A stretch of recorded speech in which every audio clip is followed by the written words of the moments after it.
Modelos matemáticos, algoritmos sofisticados e volumes massivos de dados passaram a orientar a tomada de decisão nos mercados globais.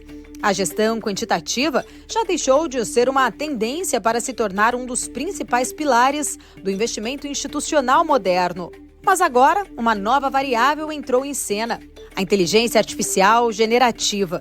Com ela, a promessa de portfólios ainda mais eficientes e o risco de decisões baseadas em um modelo cada vez menos transparente. Mas o que nos ajuda hoje a inteligência artificial de identificar talvez melhorias em nossa gestão, de identificar possibilidades mais eficientes de investir, mas mesmo assim ainda a decisão final, quando a gente toma de rebalancear nossas carteiras, ainda tem humanos que olham, né? Até que ponto a automação melhora a performance? Onde ela esbarra em limites éticos, técnicos ou regulatórios?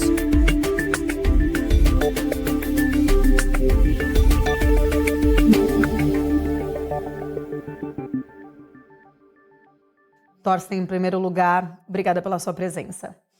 Muito obrigado, Paula, pela essa excelente possibilidade de me apresentar a Liquid Partners.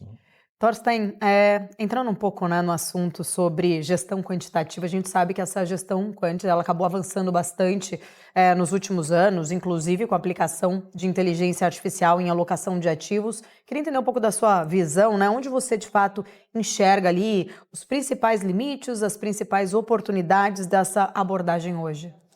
A gente também, com essa inteligência artificial, a gente está bem a par, porque para nós é uma indicação também que como a gente atua de uma forma mais dinâmica, então a gente gosta de ser moderno nesse aspecto também.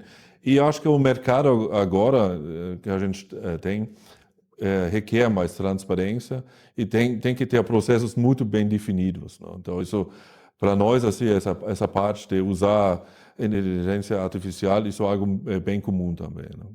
E como que a inteligência, de fato, algorítmica, você enxerga ali que ela convive com os critérios de governança, liquidez, risco país, por exemplo, até na hora de pensar na construção ali de carteiras globais? Não, porque para nós, a carteira global, a gente tem, na realidade, dois tipos de ativos que a gente investe, né? Então, um que é renda fixa e outro renda variável. Então, acho que o segmento de renda fixa é um pouco mais simples que a gente faz, porque isso requer um pouco, vamos dizer, de investir em períodos diferentes, né? Então, a gente investe de curto prazo, médio prazo, longo prazo, mas o risco é, vamos dizer, do emitente, e a gente usa só títulos, vamos dizer, do tesouraria americano.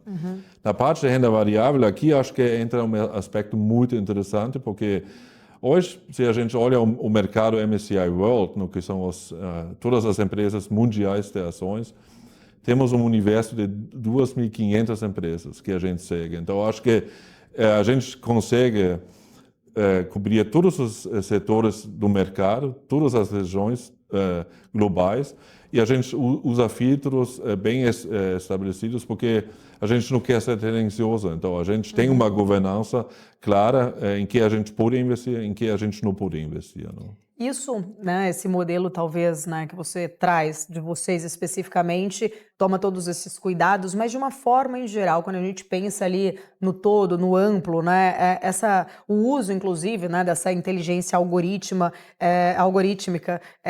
em demais fundos, isso hoje, na sua visão, você acredita que está bem regulamentado? Existem critérios que são obedecidos ou que não são obedecidos? Como que o investidor ele consegue saber se aquele fundo ou se determinada gestora ela está, de fato, cumprindo essa governança, esses critérios, de fato? Não, porque, em primeiro lugar, a gente está sendo regulamentado pela FINMA, que seria a CVM aqui no Brasil, ou a SEC nos Estados Unidos. Então, a gente tem um controle permanente, que isso ajuda o investidor a saber que a gente atua dentro das regras na Suíça, não? E eu acho que o mais importante, a gente tem para cada estratégia que a gente monta para nossos clientes, a gente tem a responsabilidade de investir conforme o perfil de investimento de cada cliente, não? Então, E, obviamente, temos auditoria interna, temos também os bancos, justamente onde a gente tem a custódia, que nos controlam também para saber diariamente se a gente está dentro do perfil de cada cliente. Não? E mesmo ali em estratégias, vamos dizer, né, com esse DNA mais quantitativo, as decisões humanas ali, existem decisões humanas ou elas conseguem escapar de fato deste modelo? Onde que o julgamento do gestor, por exemplo, ele ainda é insubstituível? Não, eu vejo de duas formas. Não? Uma é de realmente montar a carteira, que isso que é a nossa responsabilidade. A gente tem que ter regras claras, transparência total. E o que a gente faz? A gente tem filtros em que a gente pode investir. Então, a gente só investe, por exemplo, em empresas que existem mais de 10 anos, empresas que seguem certas regras de ESG, que justamente que não provocam problemas de governança. E a gente só investe em empresas que, por exemplo, têm o free float, que seria que as ações estão disponíveis no mercado, que tem liquidez, isso é importante, e tem que ter lucro. Não? Então, se a gente identifica nesse aspecto empresas que não seguem a linha, a gente tira e a gente não investe. Não? Então, dessas 2.500 ações que a gente consegue avaliar quantitativamente, porque se a gente faria isso de uma forma fundamental, de olhar balanço, a gente precisaria de 200 analistas para olhar. Então, a gente consegue, dessa forma quantitativa, de olhar diariamente 2.500 ações pelo lado quantitativo. E eu acho que o mais importante para o cliente, na hora, se ele quer investir, de entender qual é a versão do risco, o perfil de risco. Não? Então, a gente tem regras muito claras e o cliente sabe exatamente em que a gente investe. Não é? Essa gestão quant, ela é cada vez mais comum, inclusive, em diversos países. Vamos pensar aqui, Estados Unidos também tem aí bastante, né, essa cultura. E eu queria entender, né, o que diferencia, por exemplo, da abordagem europeia, da Suíça ali nesse universo com outros modelos, ou se não existe talvez uma grande diferença assim. Não tem vamos dizer, eu acho que a Suíça é um pouco diferente que a Europa, não? Porque ou a União Europeia, não? Porque a gente tem, vamos dizer, a gente não faz parte da União Europeia, então a Suíça, tradicionalmente, um lugar onde é muito mais acostumado com investimentos internacionais. E a gente está muito acostumado com clientes internacionais, Norte-América, América do Norte, América do Sul, Europa, Ásia. Então a gente tem realmente esse DNA de ser vamos dizer, um hub internacional. Não? E com o modelo americano tem também alguma diferença ou mais com o europeu? Sim, a gente acredita que nosso modelo é mais independente, porque a gente consegue investir no mundo inteiro. Por exemplo, se a gente quer investir nos Estados Unidos, a gente pode. A gente quer investir no Brasil, a gente pode. Na Ásia, na Europa. E normalmente gestoras quantitativos nos Estados Unidos, eles só oferecem ativos americanos. Então, limita muito, porque se a gente pega o MSCI World, que é o índice global, mais ou menos 60% são empresas americanas, tem um peso forte, mas do nosso lado a gente deixa, vamos dizer, investir em outros 40%. E isso é uma grande vantagem na Suíça, multiativo, multimoeda, e a gente está bem acostumado. Se alguém vai me dizer, eu quero investir num título em libras esterlinas ou eu quero investir em ien no Japão, a gente consegue fazer tudo na Suíça. Não? Então, acho que o nosso modelo suíço é internacional mesmo. Torsten, até depois, vou me aprofundar um pouco, né, sobre Suíça, o olhar, inclusive, dos investimentos, mas para a gente contextualizar e ainda continuar nesse bloco mais focado em relação ao fundo quant e ao olhar, de fato, ao avanço dessas tecnologias, tanto de IA, eu queria entender um pouquinho da tua leitura, se esse avanço, de fato, da inteligência artificial generativa, se ela muda alguma coisa na forma como os modelos quantitativos eles são construídos e são treinados também. Sim, do nosso lado, eu acho que é importante, a gente tem ainda esse impacto humano, porque os filtros que a gente aplica, a gente olha. Então, não é uma máquina que não é autopiloto, né? Acho que isso é importante. Mas o que nos ajuda hoje, a inteligência artificial, de identificar, talvez, melhorias em nossa gestão, de identificar possibilidades mais eficientes de investir, mas mesmo assim, ainda a decisão final, quando a gente toma de rebalancear nossas carteiras, ainda tem humanos que olham, né? Isso é importante porque o modelo, às vezes, pode identificar, agora vamos fazer uma mudança muito forte que não faz sentido. Né? É tipo de entrar num carro de autopiloto. Hoje seria um risco grande de não ter sucesso. E do nosso lado também tem que ter pessoas que entendem, que têm experiência no mercado internacional, que acompanham as carteiras. Né? Então, não é autopiloto. Né? Mas muitos, até tem alguns, né, talvez gestores ali que acabam falando de um black box, né, chamando ali, até fazendo uma crítica, inclusive, a uma falta de transparência nas estratégias quants. Eu queria entender também, na sua visão, como enfrentar esse tipo de crítica sem abrir mão, inclusive, dessa vantagem competitiva ali do algoritmo. Eu acho que esse ponto que você mencionou do black box, acho que é importantíssimo, porque se a gente chega para um investidor e dizer, investe em nossas estratégias quantitativas, ele vai dizer, tudo bem, a gente acredita que vocês têm regras claras, mas ele quer entender em que a gente investe. Então, muitas vezes, o black box, quando a gente não consegue mostrar o que a gente investe, o cliente não fica satisfeito, ele fica inseguro. E a gente não...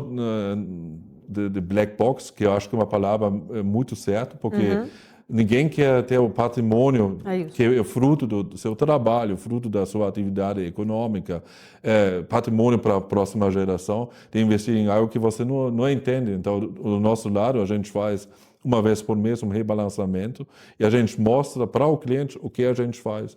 O cliente tem a possibilidade de olhar todas as posições individuais, então a gente tem transparência total e eu acho que isso é importante para o cliente. Né? Thorsten, tentando entender um pouco mais desse contexto, até puxando a questão de governança, de riscos, empresas ali com baixa governança, muitas vezes elas costumam ser penalizadas, por exemplo, por modelos quantitativos ou pode escapar, de repente, alguma empresa por falta de um olhar humano nesse sentido? Como que os países emergentes ali, na sua visão, eles acabam talvez representando esse custo de oportunidades ali para bons ativos? Sim. Não, geralmente, assim, se a gente olha empresas que não têm governança corporativa, se a gente só olha o modelo quantitativo, obviamente, poderia investir ali num critério, assim, porque você não olha só números, não? E às vezes também esse modelo não detecta problemas de governança corporativa, não? Mas eu acredito que é importante, é uma crítica válida, porque às vezes a pessoa diz, vocês podem investir em tudo, né, quantitativamente. Isso sim, mas ali tem que ter justamente um diferencial, porque ali tem que ter um filtro, tem que ter um modelo claro em que a gente pode investir e em que a gente não pode investir. Eu acho que até para uma pessoa que nunca investiu em um fundo quantitativo, ele vai pensar 3 vezes, 4 vezes, eu vou fazer ou não. Mas quando ele sabe exatamente as regras e sabe que tem como a gente faz uma gestão justamente quantitativa, ainda com filtros humanos, vamos dizer, ele sabe que a gente segue regras claras. Não? Então, acho que isso traz uma segurança dobrada para o próprio investidor, não? Porque ninguém gosta de investir em algo que amanhã você abre o jornal e diz, houve um problema, a carteira caiu 50%. Não? Mesmo assim, a gente tem um modelo quantitativo, não evita fraudes, não? Então por isso tem que ter um filtro claro e a gente faz isso diariamente. Então a gente olha todas as nossas posições de uma forma diária, não? E você tem algum exemplo, por exemplo, para a gente pensar, né, em casos que não tiveram talvez esse critério do olhar ali, que só o algoritmo acabou fazendo essa escolha, essa análise que acabou tendo um resultado, um impacto talvez negativo? Sim, tem, para dizer claramente, tem acho que nos anos meados de 2000, o LTCM, o Long Term Capital Management, eram mentes brilhantes, não eram do Harvard e tudo, eles seguiram um modelo quantitativo e no papel era brilhante, só que a implementação não foi muito bom e eles não levaram em consideração que tem um dinamismo no mercado. E a gente, por exemplo, isso claro, eles usaram alavancagem, então eles usaram também linhas de crédito para justamente investir muito mais forte. E do nosso lado a gente não usa a alavancagem das carteiras, mas essa ficou famosa e acho que não ajudou muito de pensar em investimentos quantitativos, mas acho que isso é algo que aconteceu, mas eu acho que o mercado hoje é muito mais maduro, não? E justamente a gente acompanha diariamente nossas carteiras, né? Thorsten, quando a gente pensa, né, pensando um pouco mais em questão de oportunidades, de tentar contextualizar, inclusive, o Brasil, né, enxergar o papel até mesmo do Brasil nessa percepção, ou talvez nesse olhar, principalmente de fundos estrangeiros, internacionais, eu queria entender um pouco da leitura, até porque vocês também olham, né, para o nosso país aqui. Mesmo em meio a toda uma volatilidade política, fiscal do Brasil, tem vários setores ou aqui que chamam a atenção da nossa economia brasileira fora, né? Para vocês que estão olhando, estão investindo, quais segmentos que você talvez pense aqui na prática que podem acabar chamando bastante essa atenção, vencer esse filtro talvez de risco ali do retorno, de risco-retorno, inclusive para os investidores estrangeiros? Então, se a gente olha o mercado brasileiro, é um mercado bem interessante, né? Então, temos atualmente 220 milhões de habitantes, então um país que tem um mercado interno muito grande, muito importante.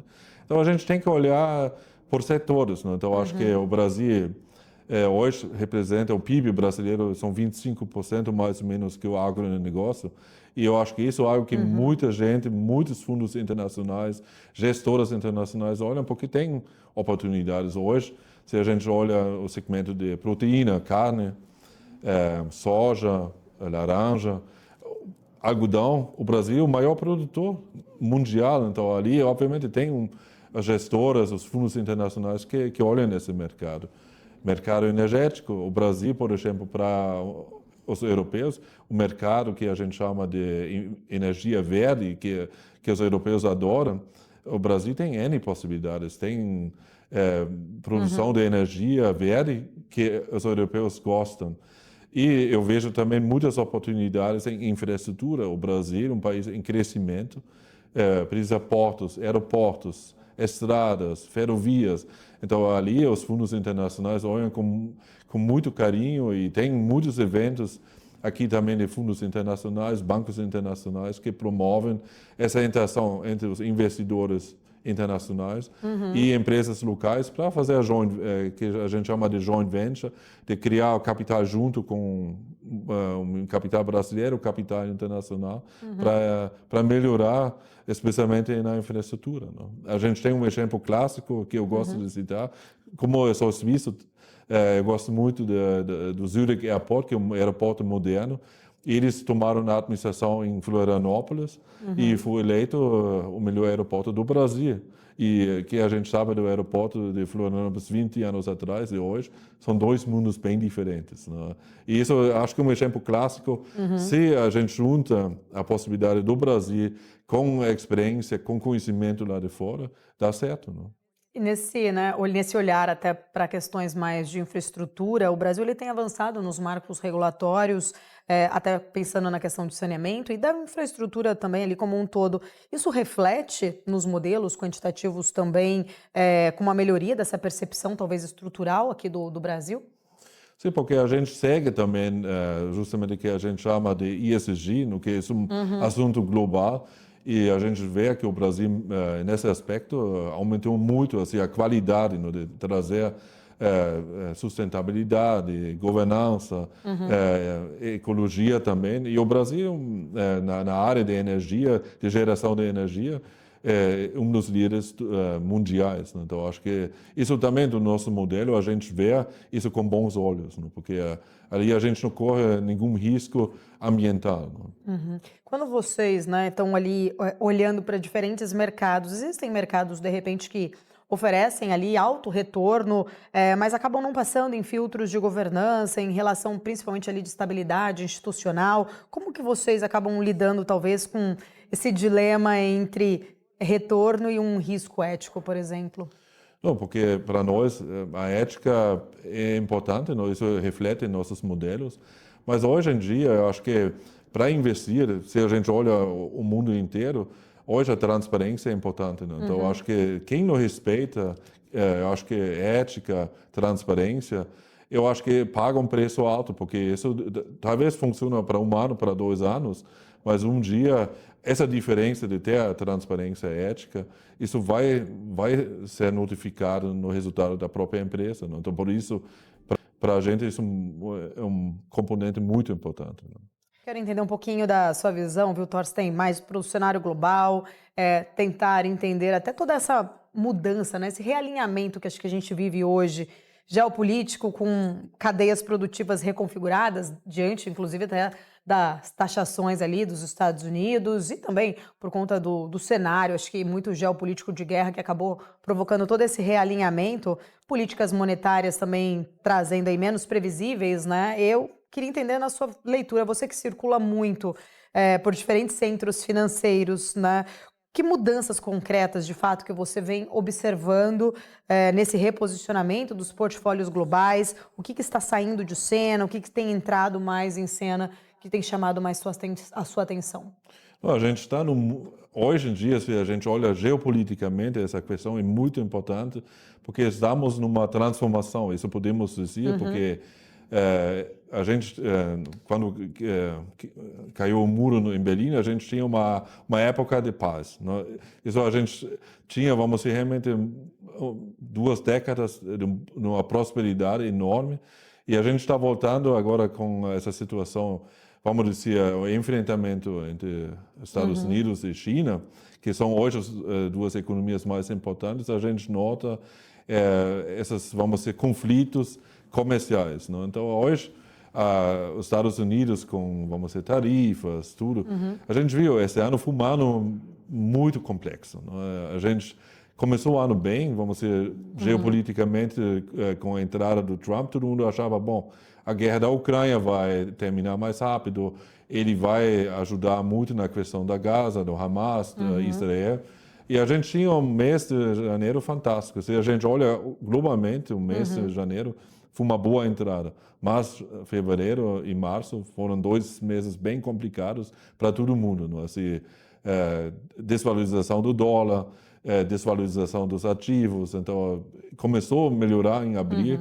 E incrível que pareça, agora para nós, o mês de maio foi o maior mês dos últimos 30 anos. Né? Então, ali a gente viu esse impacto geopolítico, mas a gente tem que estar muito atento. Então, nesse aspecto, obviamente, o dólar perdeu um pouco de espaço. Eu acho que o Trump, agora, a forma como ele está negociando, está muito claro o que ele quer fazer. Não? Ele quer baixar os juros americanos, e os americanos têm um déficit altíssimo. Então, obviamente, todo mundo pensa, eu vou investir em dólar, que ainda é a moeda de reserva mundial, mas tem que levar um pouco em consideração também que o endividamento americano é alto, então tem que olhar para outros mercados. Então, eu acredito que o mercado europeu, e especificamente o mercado suíço, pode ser uma boa alternativa. Né? E nesse sentido, inclusive, né, dessa provocação de desvalorizar o dólar, até por conta da dívida, né, que você coloca ali americana, isso traz talvez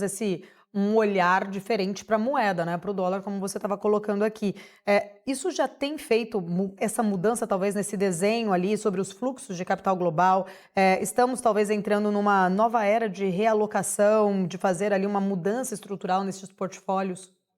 Com certeza, não? A gente está, vamos dizer, o dólar sempre era a moeda de referência dos últimos 100 anos, podemos dizer. Não? Quando os americanos se fortaleceram com a maior economia mundial, todo mundo procura o dólar. Até hoje, eu diria, se temos algum problema, a gente tinha a guerra da Ucrânia, o que acontece? Todo mundo procura o dólar americano. Não? Mas estamos com uma diferença que agora tem esse bloco do BRIC, não? Então tem Brasil, Rússia, Índia, China, que estão tentando ter uma moeda nova junto. Mas isso eu acho que vai levar tempo e precisa de transparência. Então eu acredito que o dólar vai continuar sendo a moeda de reserva mundial.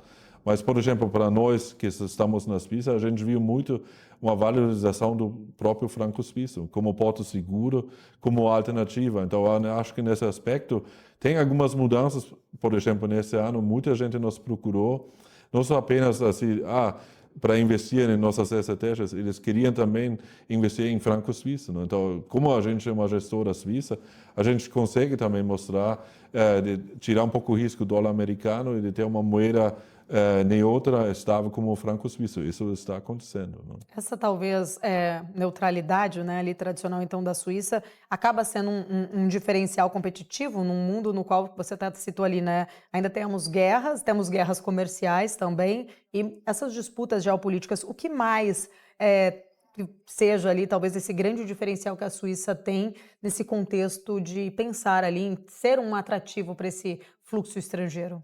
Porque, em primeiro lugar, a Suíça não faz parte nem da União Europeia, nem da OTAN, então é um país totalmente neutro. Eu acho que essa postura a gente defende muito porque é um diferencial que a gente tem, porque a gente também entende que Estados Unidos e China são dois, vamos dizer, poderes mundiais que estão batalhando. Não? Então, a gente tem que ter uma boa relação com os dois. Mas eu acho que a Suíça em si, que eu vejo como um grande diferencial, como temos uma democracia direta, uma democracia muito ativa, a gente também pode dizer para o governo, se você quer fazer dessa forma, tem que ter a nossa aprovação. Então, a gente tem vamos dizer, os plebiscitos. E a Suíça em si, eu acho que é muito importante também, além de ser um país independente, a gente tem, nos últimos 15 anos, se a gente olha o índice dos países que tem mais inovação, eu diria dos últimos 15 anos, a gente está 10 anos, pelo menos nos top 3 ou primeiro. Então, eu acho que é a inovação que faz uma grande diferença. Não? Então, e vocês, acho que nele, de uma forma geral, né, a Suíça acaba sendo essa referência também em produtos temáticos, ETFs ali mais sofisticados. Esse apetite até por nichos ali, ele é algo que você enxerga que tende a crescer ali quando a gente pensa globalmente? com certeza, não? Porque, obviamente, tem na Suíça um segmento, eu acho que isso é interessante também. Se a gente olha as principais empresas suíças, a gente conhece a Nestlé, conhece a Roche, a ABB, as empresas grandes, que são multinacionais, mas na Suíça a gente tem um segmento que a gente chama o small cap, que seriam empresas de pequeno porte, e eles são muitas vezes não conhecidos, mas eles são empresas que são às vezes líderes mundiais num segmento específico. Não? E se a gente faz uma comparação, por exemplo, nos últimos 5 anos, só para investir em ações globais, suíças, americanas, e a gente olha esse segmento que a gente tem uma possibilidade de investir só em empresas de pequeno porte suíços, o resultado foi muito superior. Né? Então, ali tem muitas oportunidades e eu acho que a Suíça é um país muito inovador e a legislação suíça, nesse aspecto, é muito pro-business. Né? Então, a Suíça, obviamente, tem regras claras, mas a Suíça, nesse aspecto, no campo, vamos dizer, empresarial, ele é muito, vamos dizer, muito aberto. Né?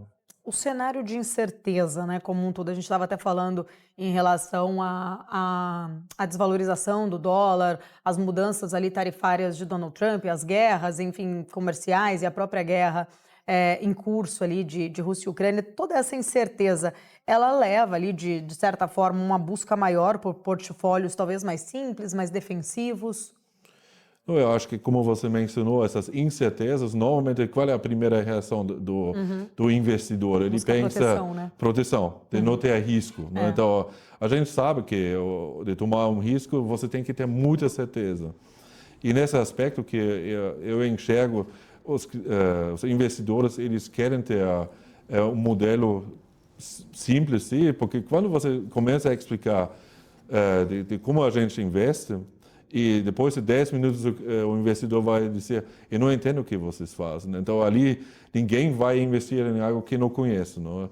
E do nosso lado, eu acho que defensivo é algo assim importante, mas defensivo eu vejo de diversificação. Não? Porque se a gente só fica defensivo, a gente não vai ter retorno. Então, a gente tem que ter um equilíbrio entre, vamos dizer, o risco, que você aceita e o retorno. Né? Então, acho que nesse aspecto eu vejo muitas oportunidades na Suíça. Né? Você falou em diversificação, me fez pensar aqui, por exemplo, a gente vê O mundo caminhando para blocos um pouco mais fechados, né? O intuito, inclusive, até um pouco mais do pragmatismo ali dos Estados Unidos, a própria guerra acabou provocando também uma mudança, talvez, nesse cenário global, né? De como se relacionam as economias. Temos ali agora blocos mais fechados. Como que ficam os modelos de investimento baseado na integração global? Você falou na diversificação, a diversificação global, internacional, ela ainda consegue entregar os mesmos benefícios de antes? Eu falo antes dessa mudança, talvez, mais geopolítica como um todo?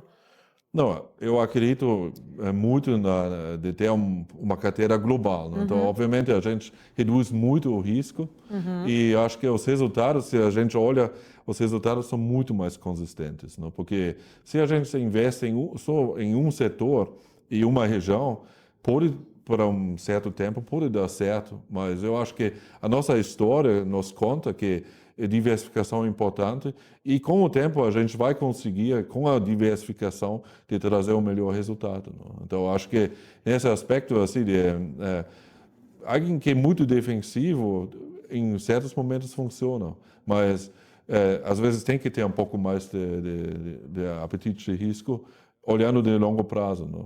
Você até trouxe o exemplo ali seu, né, da Suíça, como uma alternativa por conta dessa segurança, até falou da valorização ali do franco suíço, mas essa fragmentação global, ela tem feito ali muitos investidores, acho que, a buscar ativos com uma menor, talvez, correlação sistêmica. Além da Suíça, quais outras regiões ou quais outros setores que você enxerga que acabam oferecendo um pouco mais dessa resiliência para os investimentos?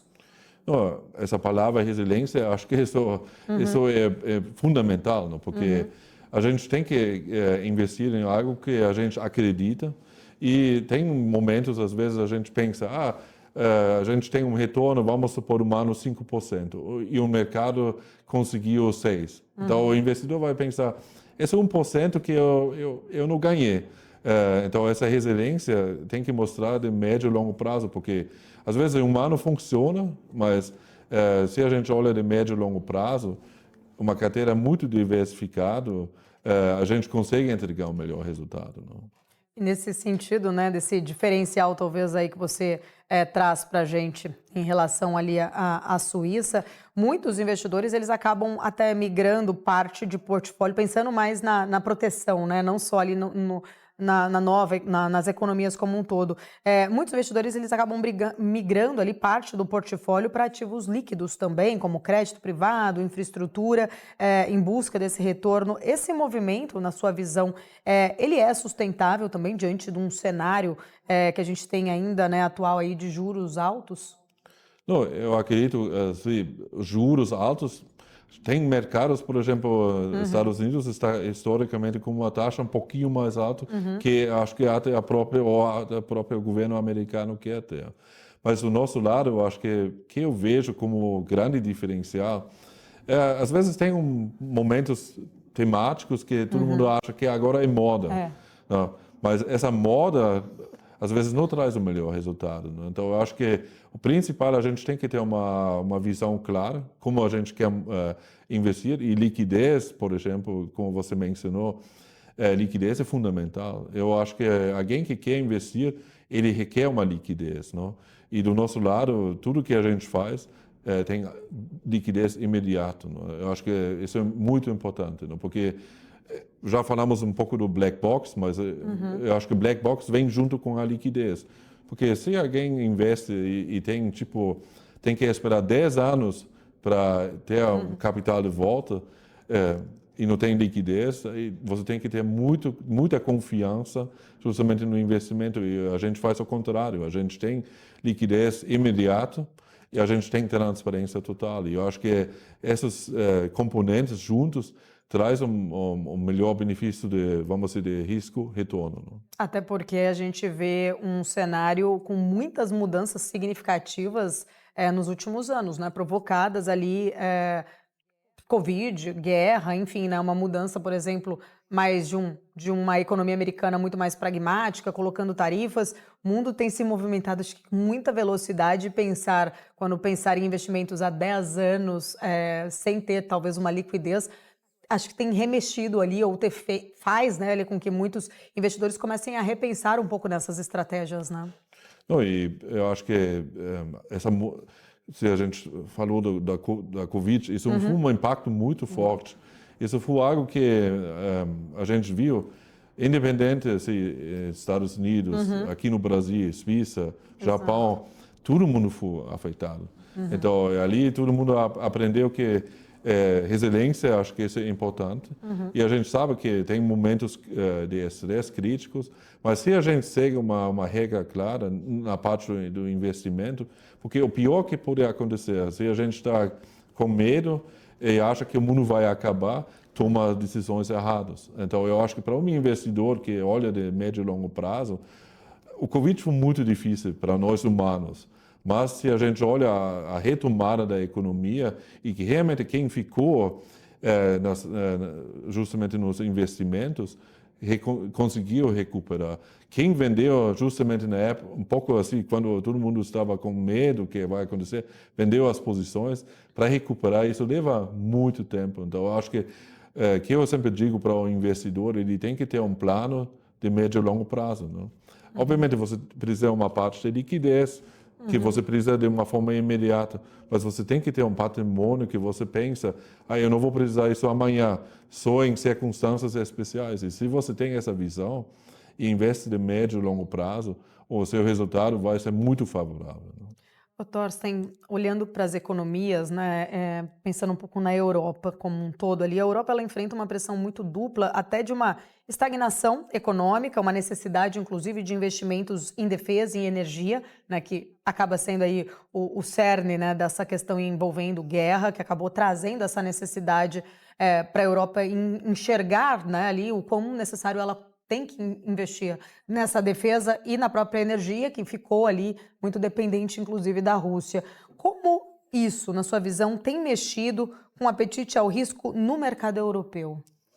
Sim, eu vejo o mercado europeu, daí eu me refiro à União Europeia. Não é? Sim.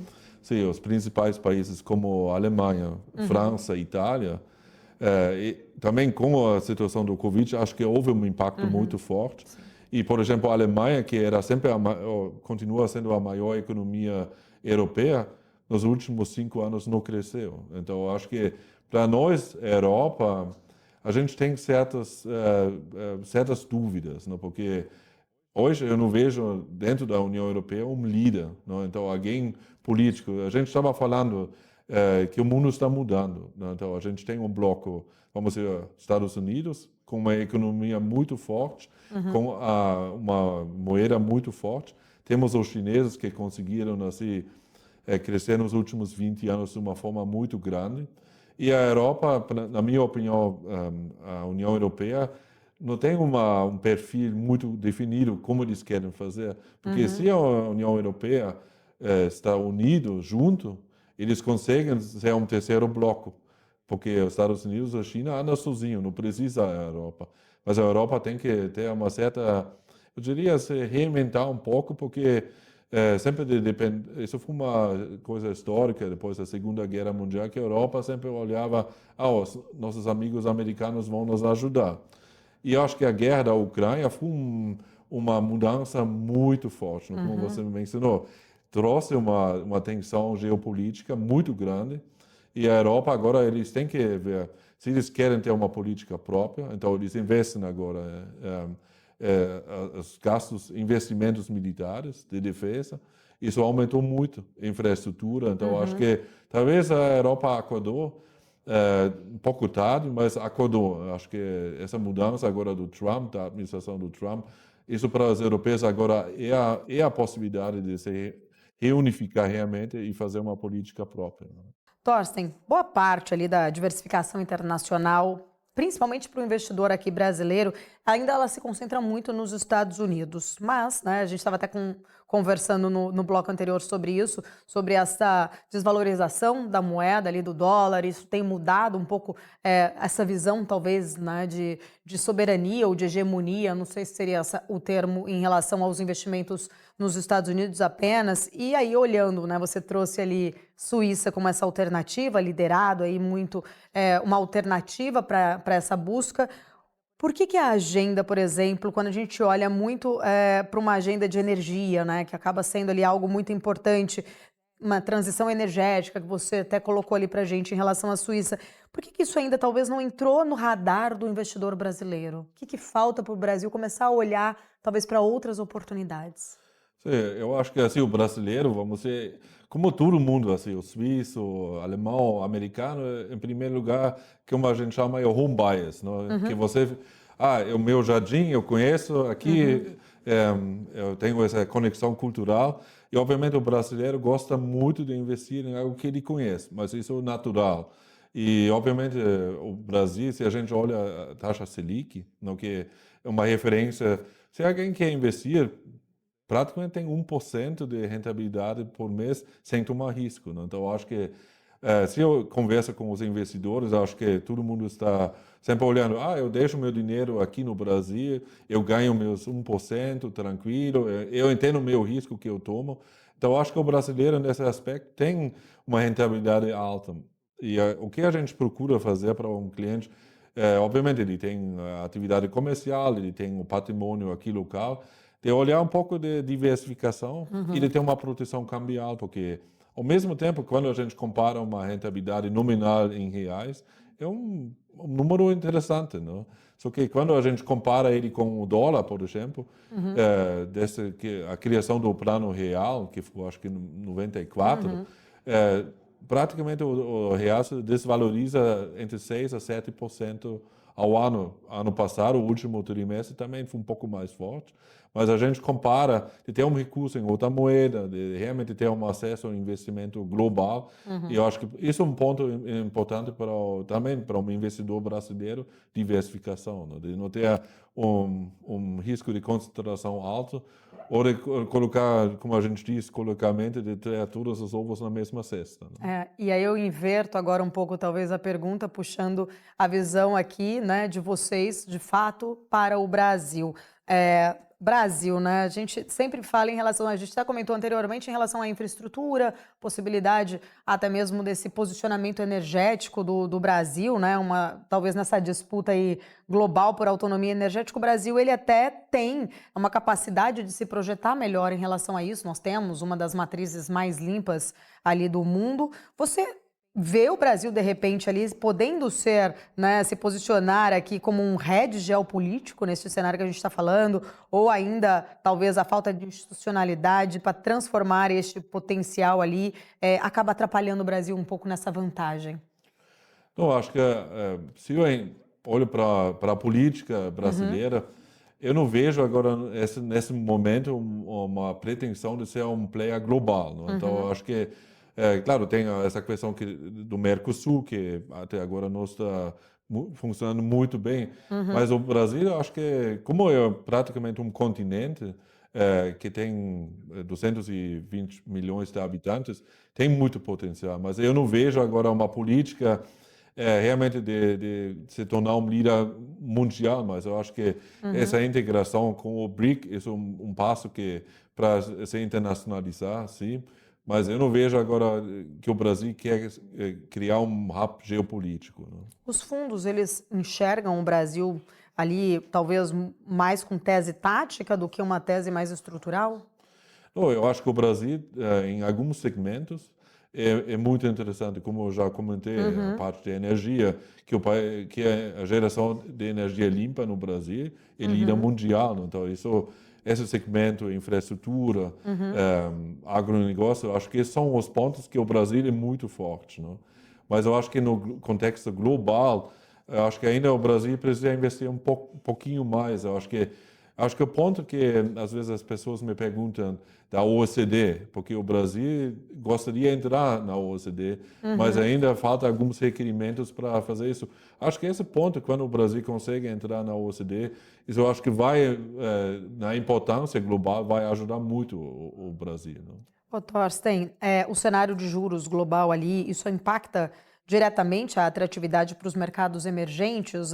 Existe ali, talvez, né, com a possibilidade, inclusive, de juros altos por mais tempo. Estados Unidos, a Europa tem feito já um movimento de redução até significativo ali na sua taxa de juros, mas o Brasil, ele poderia perder, de repente, esse fluxo, que é um diferencial até mesmo ali para a gente, né, para quem pensa nessa entrega mais de risco-retorno. Como que você enxerga esse cenário de juro global impactando principalmente os mercados emergentes? Não, acho que se a gente olha os mercados emergentes, eles têm muita, vamos dizer, correlação com a taxa de juros nos Estados Unidos, não? Porque se a gente vê uma taxa de juros nos Estados Unidos a 5%, todo mundo diz, não, é um risco controlado, daí o fluxo vai para os Estados Unidos, para o dólar americano. E isso prejudica os mercados emergentes. Mas no momento quando os americanos começam a baixar os juros, vamos supor, o dólar americano ali tem uma taxa de juros de 2%, daí os mercados emergentes se tornam mais atrativos, né? Então, essa correlação existe, não? E o dólar, taxa de juros, a curva de taxa de juros americano impacta muito os mercados emergentes, não? Acho que essa correlação é muito mais forte que com os mercados europeus, por exemplo. Suíça é um pouco o contrário, nesse contexto, mercado emergente, Estados Unidos, Suíça, nesse contexto, Suíça está de novo na taxa quase zerada. Estamos até falando em taxa de juros negativos na Suíça, não? Então, ali é uma outra correlação, não? É um cenário diferente, inclusive. Torsten, para quem está aqui nos assistindo, né, muita gente deve estar perguntando como que, né, você fala tão bem ali seu português. Para quem não te conhece, queria que você explicasse um pouco dessa sua trajetória. Quem é Torsten Sakmann? Oh, perfeito. Torsten Sakmann, nasci em Hamburgo. E eu tenho uma conexão com a América Latina desde 93. Não? Então, o meu primeiro mercado foi justamente a Argentina, Uruguai, Paraguai. Eu domino também espanhol. E com o tempo eu também me especializei no Brasil. Né? Então eu comecei a aprender português, morei aqui no Brasil e, vamos dizer, desde 98 eu trabalho exclusivamente com o mercado brasileiro. Então eu acho que o ponto principal, que para mim isso é importante, é entender a cultura brasileira. Né? Que eu sou alemão, sou suíço também, então para mim são duas culturas um pouco diferentes, mas a cultura brasileira... E você é casado com uma brasileira, sim, né? Isso ajuda também a entender esse impacto cultural.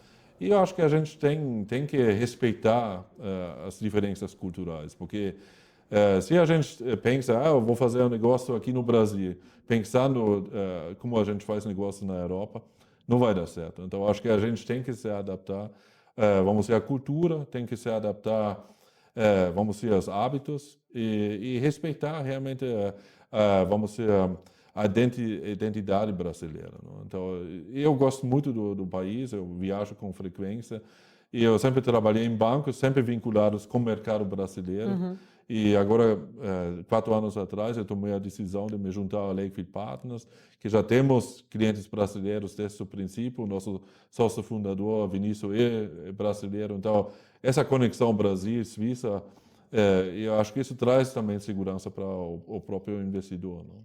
Torsten, quero agradecer, primeiro, né, pelo seu tempo, por estar aqui com a gente e deixar também aqui portas abertas para você voltar em outras oportunidades. Muito obrigado, Paula. Uma excelente oportunidade e sempre estou à disposição. Sempre, se tem alguma questão Suíça, Europa, global, eu gosto muito da parte geopolítica também. Eu acho que se tem a possibilidade, sempre me coloco à disposição. Muito obrigada. Quero agradecer mais uma vez. Você que está aqui também acompanhando a nossa programação, obrigada pela sua audiência. A gente se vê na semana que vem. Tchau, tchau.